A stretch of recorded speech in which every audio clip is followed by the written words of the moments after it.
Hello, welcome. Today we're going to look at Genesis chapter 21. Now the Lord was gracious to Sarah as he had said, and the Lord did for Sarah what he had promised. Sarah became pregnant and bore a son to Abraham in his old age, at the very time God had promised him. Abraham gave the name Isaac to the son Sarah bore him. When his son Isaac was 8 years old, Abraham circumcised him as God had commanded. Abraham was 100 years old when his son Isaac was born to him. Sarah said, "God has brought me laughter, and everyone who hears about this will laugh with me." And she added, "Who would have said to Abraham that Sarah would nurse children? Yet I have borne him a son in his old age." The child grew and was weaned, and on the day Isaac was weaned, Abraham held a great feast.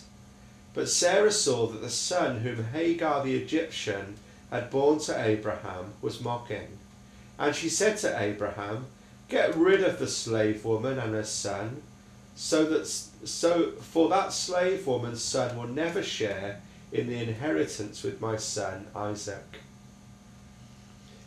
The matter distressed Abraham greatly, because it concerned his son. But God said to him, "Do not be so distressed about the boy and your maid servants. Listen to whatever Sarah tells you.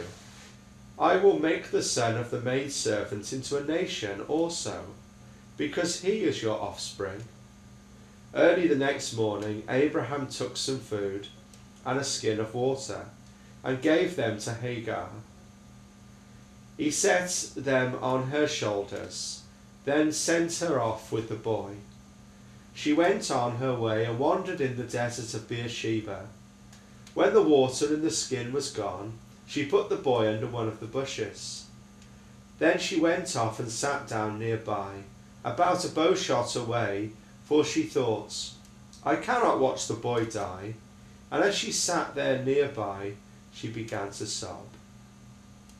God heard the boy crying, and the angel of the Lord called to Hagar from heaven and said to her, "What is the matter, Hagar? Do not be afraid. God has heard the boy crying as he lays there. Lift the boy up and take him by the hand, for I will make him into a great nation."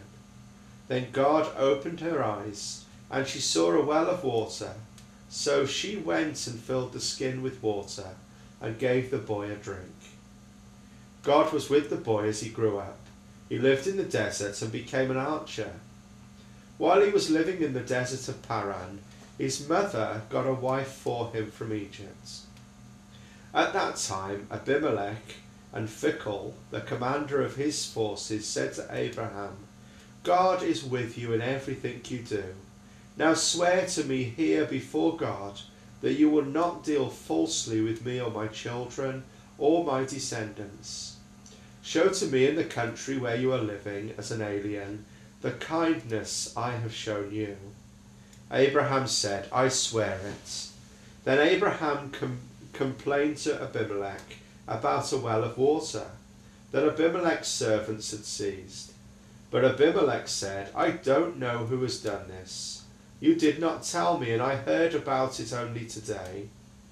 So Abraham brought sheep and cattle and gave them to Abimelech, and the two men made a treaty. Abraham set apart 7 ewe lambs from the flock, and Abimelech asked Abraham, "What is the meaning of these 7 ewe lambs you have set apart by themselves?" He replied, "Accept these 7 lambs from my hands as a witness that I dug this well." So that place was called Beersheba, because the two men swore an oath there. After the treaty had been made at Beersheba, Abimelech and Phicol, the commander of his forces, returned to the land of the Philistines.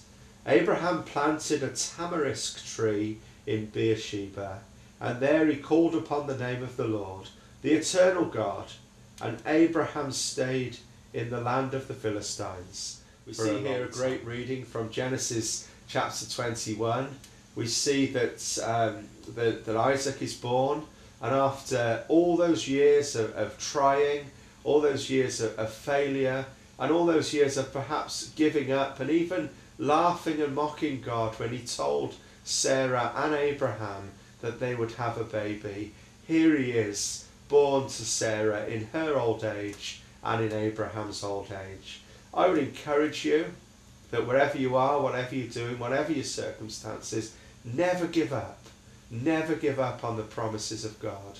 And God wants to make today a new day for you.